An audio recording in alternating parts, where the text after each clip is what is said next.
നമസ്കാരം. ഞാൻ രാജേഷ് ആർ നായർ, ശ്രീ ശങ്കരധർമ്മ പരിപാലന യോഗം. ശ്രീ പത്മനാഭസ്വാമി ക്ഷേത്രം, ലോക പ്രശസ്തമായിട്ടുള്ള പത്മനാഭസ്വാമി ക്ഷേത്രം, തിരുവനന്തപുരത്ത് സ്ഥിതി ചെയ്യുന്ന ശ്രീ പത്മനാഭസ്വാമി ക്ഷേത്രത്തിൽ പുഷ്പാഞ്ജലി സ്വാമിയാർ എന്ന ഒരു സ്ഥാനം പത്രമാധ്യമങ്ങളിലൂടെയൊക്കെ എല്ലാവരും അറിഞ്ഞിട്ടുണ്ടാകും.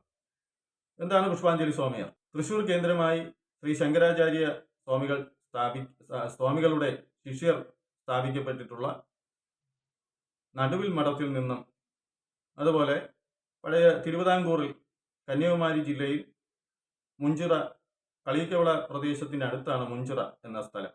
മുഞ്ചിറ പ്രദേശത്ത് സ്ഥാപിക്കപ്പെട്ടിട്ടുള്ള ശ്രീ ശങ്കര മഠത്തിൽ നിന്നും പുഷ്പാഞ്ജലി, അവിടെ നിന്നും നിയോഗിക്കപ്പെടുന്ന സ്വാമിയാർ, പുഷ്പാഞ്ജലി സ്വാമിയാർ 6 മാസവും, അങ്ങനെ ഈ 2 മഠത്തിൽ നിന്നും സ്വാമിയാർമാർ 6 മാസം വീതം ശ്രീ പത്മനാഭസ്വാമിക്ക് പുഷ്പാഞ്ജലി നടത്തുന്നു രാവിലെ. അതിനുശേഷമാണ് രാജാവും, അതിനുശേഷമാണ് ഭക്തർക്ക്, അതായത് പ്രജകൾക്കൊക്കെ അദ്ദേഹത്തിനെ, ശ്രീ പത്മനാഭസ്വാമിയെ ദർശിക്കുന്നതിന് അനുമതിയുള്ളത്. ചുമ്മാതല്ല ശ്രീ പത്മനാഭസ്വാമി ക്ഷേത്രത്തിൽ സ്വാമിയാർ പുഷ്പാഞ്ജലി അർപ്പിക്കുന്നത്. ഏകദേശം 1 ലക്ഷം രൂപയോളം അദ്ദേഹത്തിന് ദക്ഷിണ എന്ന പേരിൽ മാസം ശമ്പളം നൽകുന്നുണ്ട്. കൂടാതെ അരി, എണ്ണ, മറ്റു പല സൗകര്യങ്ങളൊക്കെ ക്ഷേത്രം നൽകി വരുന്നു. ഇതുപോലെ പഴയ തിരുവിതാംകൂറിന്റെ തന്നെ ഭാഗമായ തിരുവട്ടാർ ആദികാശവ ക്ഷേത്രം, അവിടെയും നടുവിൽ മഠത്തിൽ നിന്നും മുഞ്ചിറ മഠത്തിൽ നിന്നും സ്വാമിയാര് മുൻകാലത്ത് പുഷ്പാഞ്ജലി നടത്തി വന്നിരുന്നു.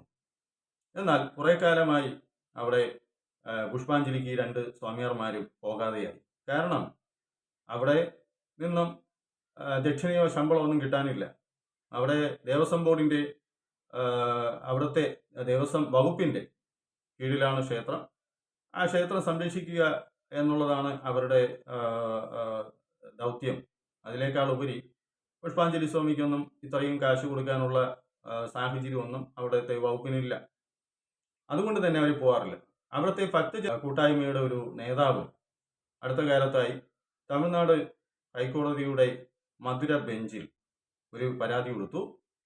ആ പരാതി പ്രകാരം പുഷ്പാഞ്ജലിയും മറ്റും അദ്ദേഹം കുറച്ച് കാര്യങ്ങൾ അതിൽ പറയുന്നുണ്ട്, പരാതിയിൽ പറയുന്നുണ്ട്.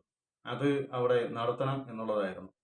ഈ 2 മഠത്തിലെയും സ്വാമിയാർമാരോ മാനേജർമാരോ അക്കാര്യത്തിൽ എന്തെങ്കിലും പ്രതികരിക്കുകയോ കോടതിയിൽ എന്തെങ്കിലും പേപ്പറുകൾ കൊടുത്തതായിട്ടോ അറിവില്ല.